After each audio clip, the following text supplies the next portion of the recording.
hit the rim because I was like 3 years old, but I was always with the ball playing. And just, since then, I always liked basketball, always was. LeBron, what makes Luka special? I know you recently said he was your favorite player. 6'8", he's 225 pounds. He has the ball on the string. More importantly, his vision. He can control a game. He doesn't even have to shoot.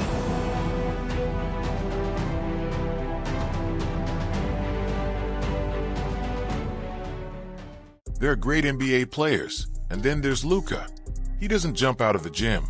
He's not blazing past defenders with explosive first steps. And yet, night after night, he drops nearly 28 points, 8 rebounds, and 8 assists, like clockwork. Watch him for just 5 minutes, and it feels like the game slows down. Not because it's boring, but because he controls the tempo. Like he's operating on a different timeline, 2 steps ahead of everyone. He's dominating the world's fastest sport by moving in slow motion. But this kind of mastery, it didn't begin in Dallas.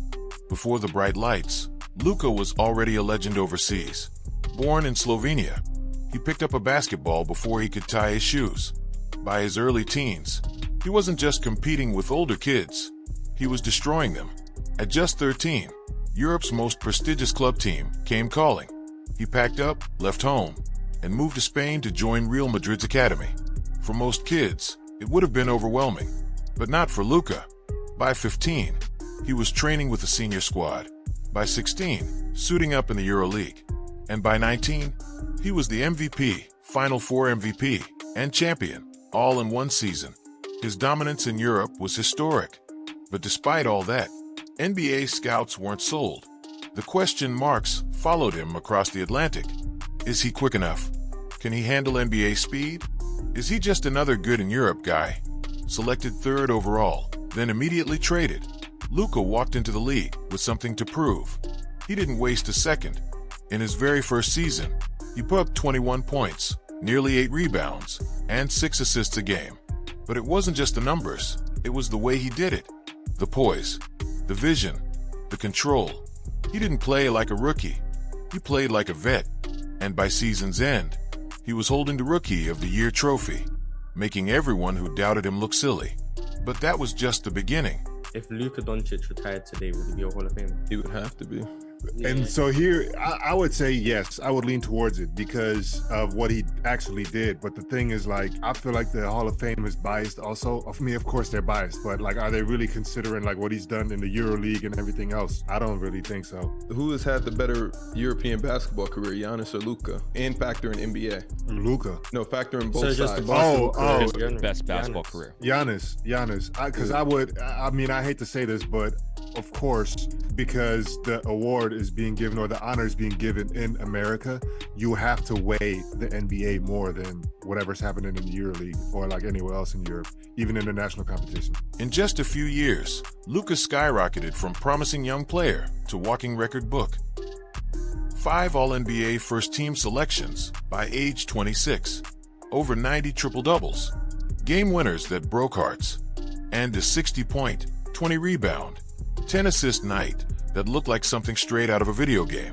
And then came January 2024, when he dropped 73 points in a single game, tying for the 4th highest mark in league history.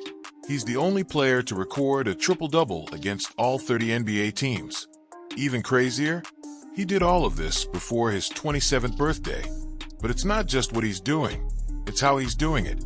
Everything about his game goes against the grain. He doesn't race down the floor or soar for dunks.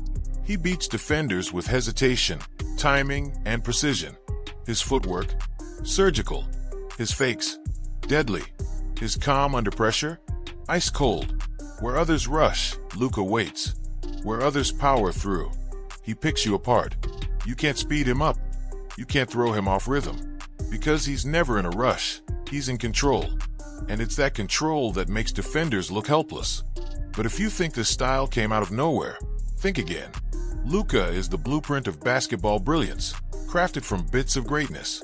His isolation moves and step backs, straight out of the James Harden playbook. The deceleration, the contact drawing, the ability to manipulate space, it's all there. Then there's the passing. No-look dimes, laser skips to the corner, one-handed lobs in traffic. It's eerily similar to a young LeBron.